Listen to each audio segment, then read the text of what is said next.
One Day at Arle by Francis Hodgson Burnett.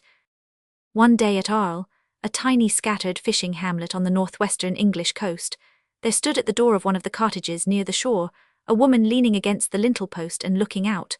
A woman who would have been apt to attract a stranger's eye, too, a woman young and handsome. This was what a first glance would have taken in. A second would have been apt to teach more and leave a less pleasant impression. She was young enough to have been girlish, but she was not girlish in the least. Her tall, lithe, well-knit figure was braced against the doorpost with a tense sort of strength. Her handsome face was just at this time as dark and hard in expression as if she had been a woman with years of bitter life behind her. Her handsome brows were knit, her lips were set. From head to foot, she looked unyielding and stern of purpose. And neither form nor face belied her. The earliest remembrances of the coast people concerning Meg Loners had not been over-pleasant ones. She had never been a favourite among them.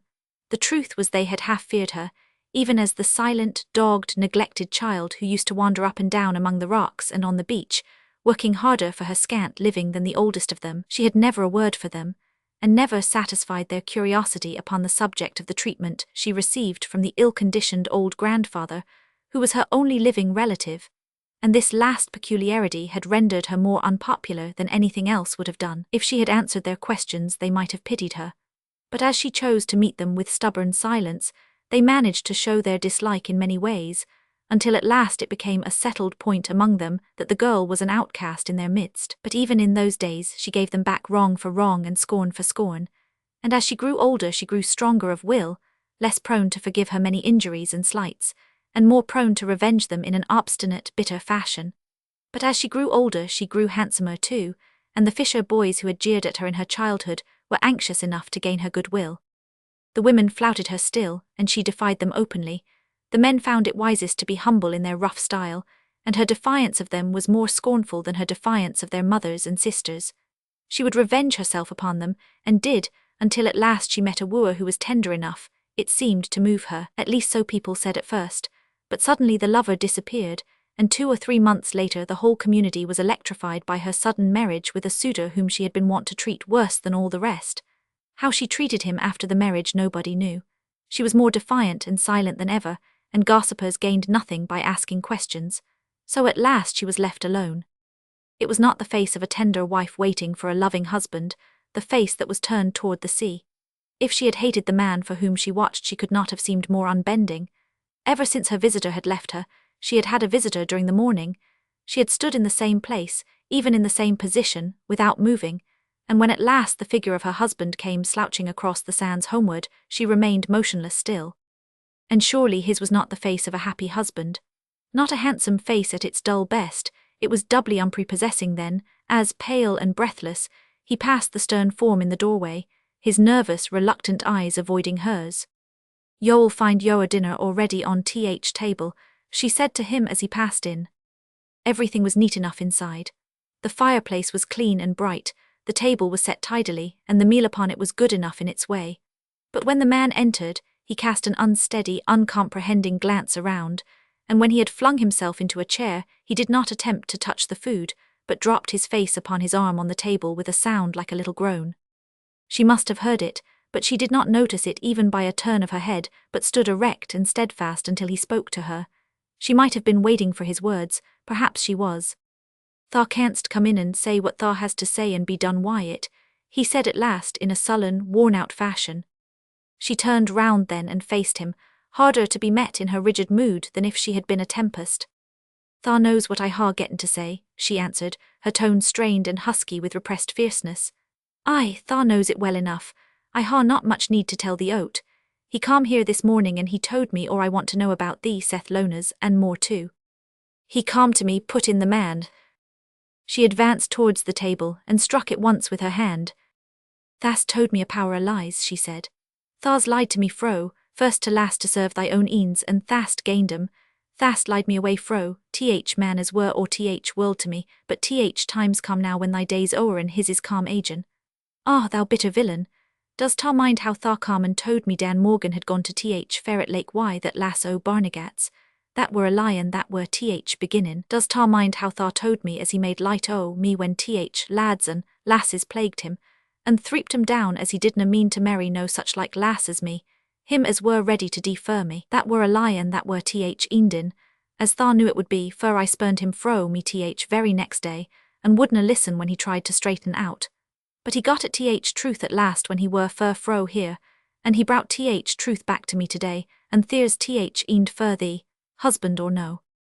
The man lay with his head upon his arms until she had finished, and then he looked up all white and shaken and blind. Wilt ta listen if I speak to thee? He asked. Aye, she answered, listen to more lies.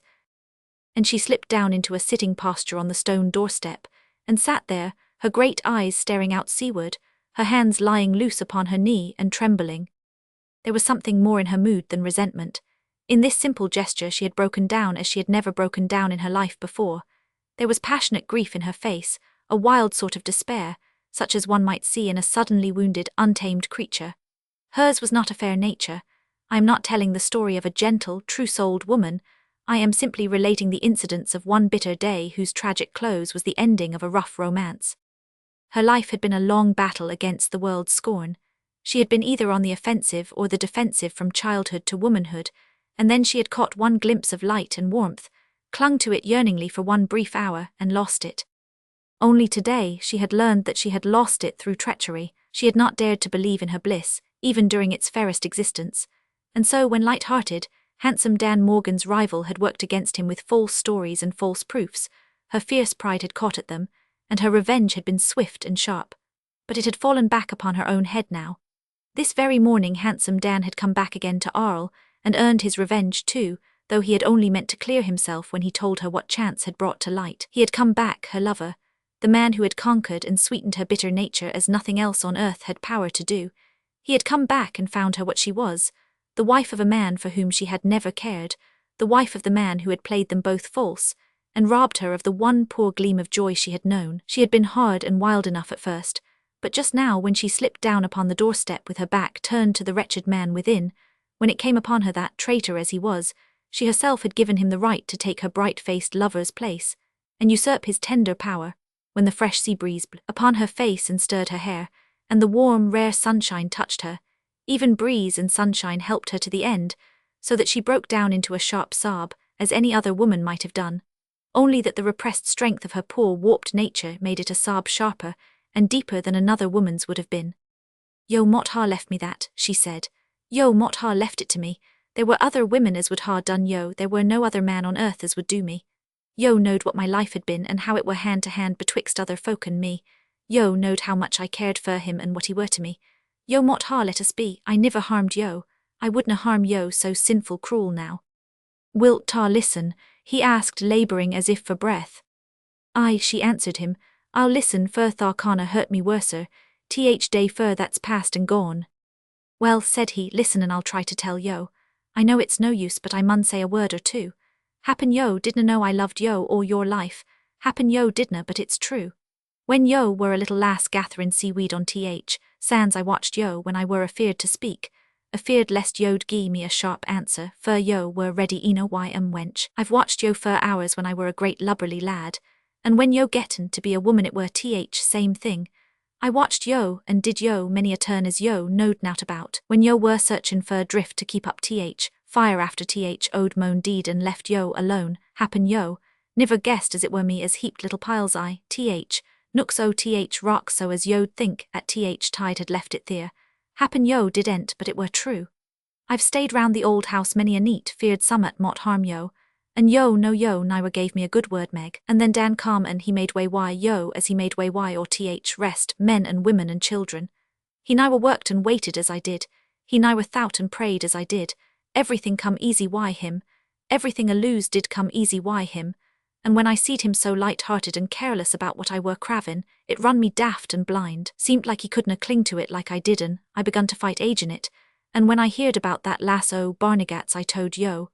And when I seen yo believed what I didna believe mysen, it run me dafter yet, and I put more to what he said and held back some, and there it were and there it stands, and if I've earned a curse, lass, I've getten it, fur I thought yo'd been learnin' to care for me a bit sin we were wed, and God knows I've tried to treat yo fair and kind I my poor way. It werena Dan Morgan's way, I know, his were a better way than mine, sun shone on him somehow, but I've done my best and truest sin. Yo have done yo're worst, she said. Th worst yo could do were to part us and yo did it. If yo'd been half a moan yo wouldna ha been content why a woman yo'd trapped with sayin', aye, and who cared less for yo than she did for th sand on th seashore. What's what yo have done sin to what yo did afore? Yo canna wipe that out and yo canna mak me forget. I hate yo and th worse because I were beginnin' to be content a bit. I hate myson, I ought to ha knowed, wildly, he would ha knowed whether I were true or false, poor chap, he would ha knowed. She rocked herself to and fro for a minute, wringing her hands in a passion of anguish worse than any words, but a minute later she turned on him all at once. All's o'er betwixt yo and me, she said with fierce heat. Do yo know that, if yo were half a moan yo would? He sat up and stared at her humbly and stupidly. He said at last. There's not a moan I Arle is isna more to me now than tha art, she said. Someone and be honest and I canna say that o' thee. Tha canst get thee gone or I'll go myson. Tha knowst me well eno to know I'll ne'er forgie thee for what tha's done. Aye, with the passionate hand ringing again, but that wunnot undo it. He rose and came to her, trembling like a man with the ague. Yo dunnot mean that theer, Meg, he said slowly. You dunnot mean it word for word, think a bit. Aye, but I do, she answered him, setting her white teeth word for word. Think again, wench, and this time he staggered and caught hold of the doorpost. Is theer nowt as'll go agin th wrong?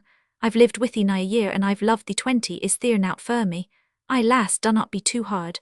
Tha was a lose harder than most womankind, try and be a bit softer like Tard's th moan as risked his soul because he were a moan and darin a lose thee. Tha laid thy head on my shoulder last neat. Aye, lass, think o' that for 1 minute. Perhaps she did think of it, for surely she faltered a little. What woman would not have faltered at such a moment? But the next, the memory of the sunny, half-boyish face she had clung to with so strong a love rushed back upon her and struck her to the heart. She remembered the days when her life had seemed so full that she had feared her own bliss. She remembered the gallant speeches and light-hearted wiles, and all at once she cried out in a fierce, impassioned voice. I'll ne'er forgie thee, she said. I'll ne'er forgie thee to th last day o' my life. What for should I? Tha's broke my heart, thou villain, tha's broke my heart. And the next minute she had pushed past him and rushed into the house. For a minute or so after she was gone, the man stood leaning against the door with a dazed look in his pale face. She meant what she said. He had known her long enough to understand that she never forgave, never forgot. Her unbroken will and stubborn strength had held her to enmities all her life, and he knew she was not to be won by such things as won other women. He knew she was harder than most women, but his dull nature could not teach him how bitter must have been the life that rendered her so. He had never thought of it, he did not think of it now. He was not blaming her and he was scarcely blaming himself. He had tried to make her happy and had failed. There were 2 causes for the heavy passion of misery that was ruling him, but neither of them was remorse. His treachery had betrayed him, and he had lost the woman he had loved and worked for. Soul and body were sluggish alike, but each had its dull pang of weight and wretchedness. I've come to th end now surely, he said, and dropping into her seat he hid his face. As he sat there, a choking lump rose in his throat with a sudden click, and in a minute or so more, he was wiping away hot rolling tears with the back of his rough hand. I'm forsook somehow, he said.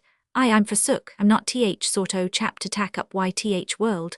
She were all th world I cared for, and she'll ne'er forgie me for she's a hard un, she is. Aye, but I were fond o' her. I wonder what she'll do.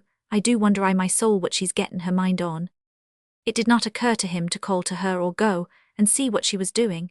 He had always stood in some dull awe of her, even when she had been kindest, and now it seemed that they were too far apart for any possibility of approach at reconciliation. So he sat and pondered heavily, the sea air blowing upon him fresh and sweet, the sun shining soft and warm upon the house, and the few common flowers in the strip of garden whose narrow shell walks and borders he had laid out for her himself, with much clumsy planning and slow labour.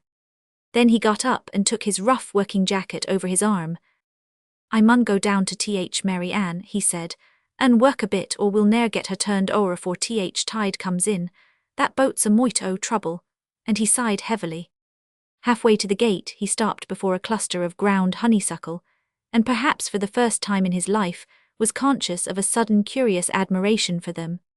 She's powerful fond o' such loike bits o' things, posies and such loike, he said. Them some as I planted to please her on th very day as we were wed I'll tack 1 or 2.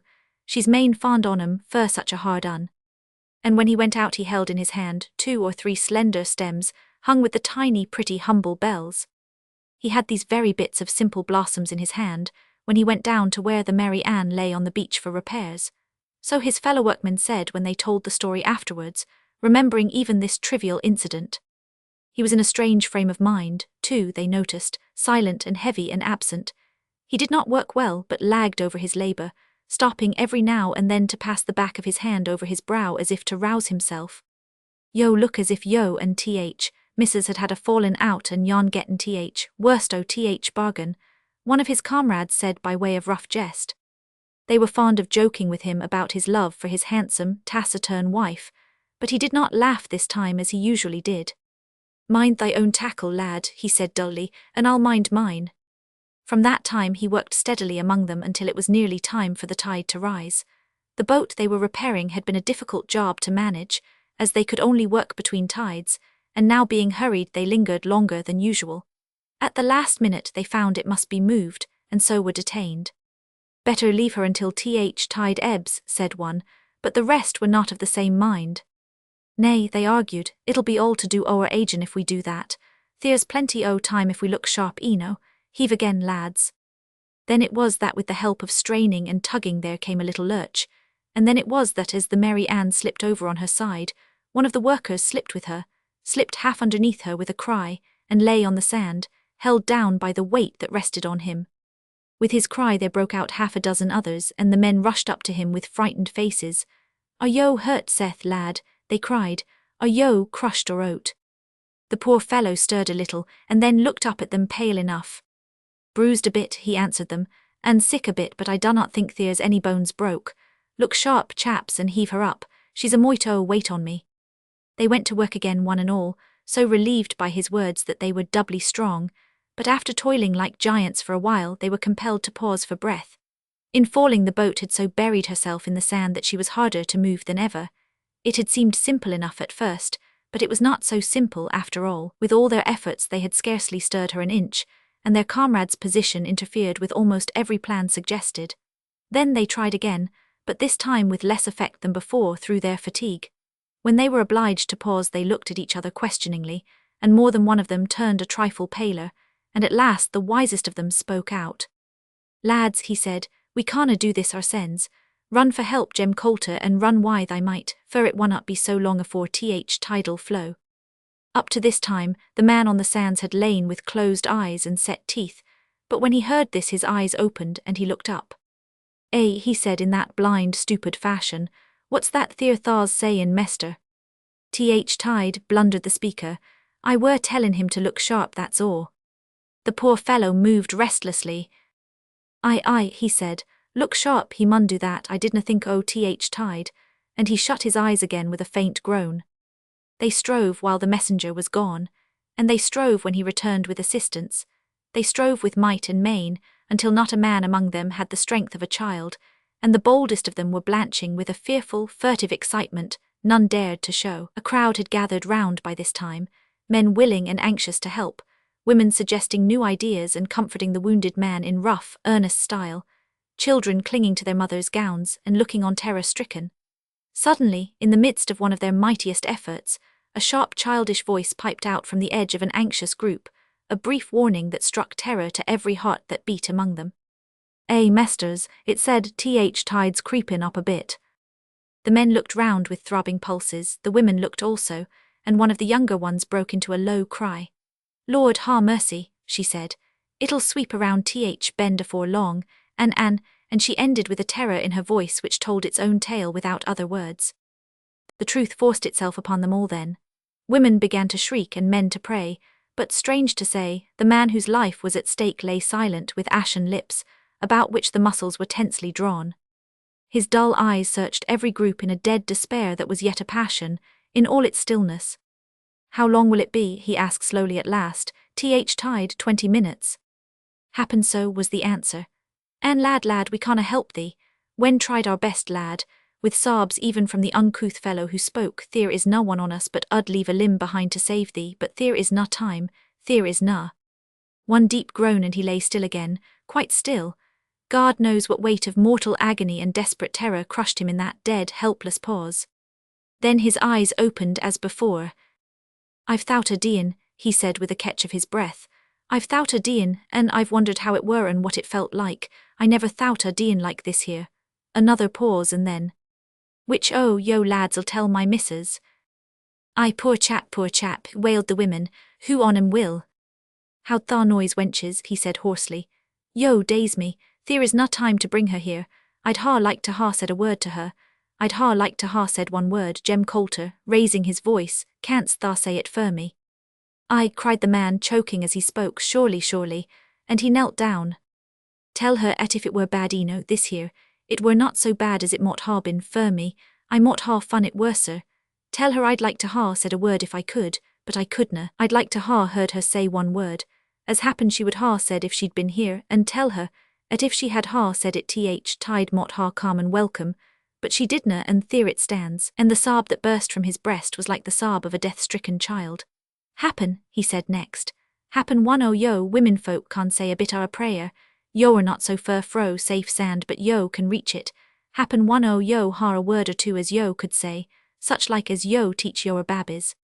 Among these was one who had, thank God, and so, amid wails and weeping, rough men and little children alike knelt with uncovered heads and hidden eyes, while this one woman faltered the prayer that was a prayer for a dying man. And when it was ended, and all rose glancing fearfully at the white line of creeping foam, this dying man for whom they had prayed, lay upon his deathbed of sand the quietest of them all, quiet with a strange calm. Bring me my jacket, he said, and lay it o'er my face. There's a bit o' a posy in buttonhole. I get'n it out o' Mrs.'s garden when I come away. I'd like to hold it I my hand if it's there yet. And as the long line of white came creeping onward, they hurriedly did as he told them, laid the rough garment over his face, and gave him the humble dying flowers to hold, and having done this and lingered to the last moment, one after the other dropped away with awe-stricken souls, until the last was gone, and under the arch of sunny sky the little shining waves ran up the beach, chasing each other over the glittering sand, catching at shells and seaweed, toying with them for a moment, and then leaving them, rippling and curling and whispering but creeping.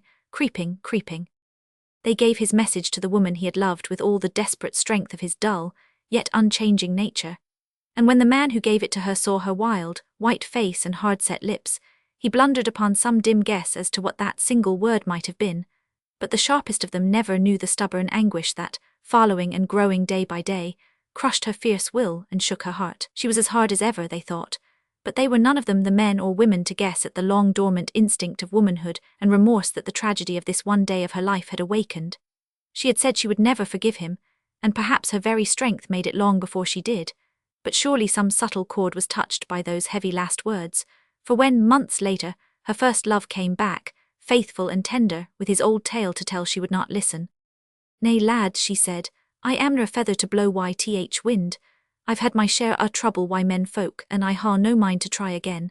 Him as lies churchyard loved me his way, men folks' way is apt to be a poor un, and I'm wore out wi' life. Dunnot come here courtin' tak a better woman. But yet there are those who say that the time will come when he will not plead in vain,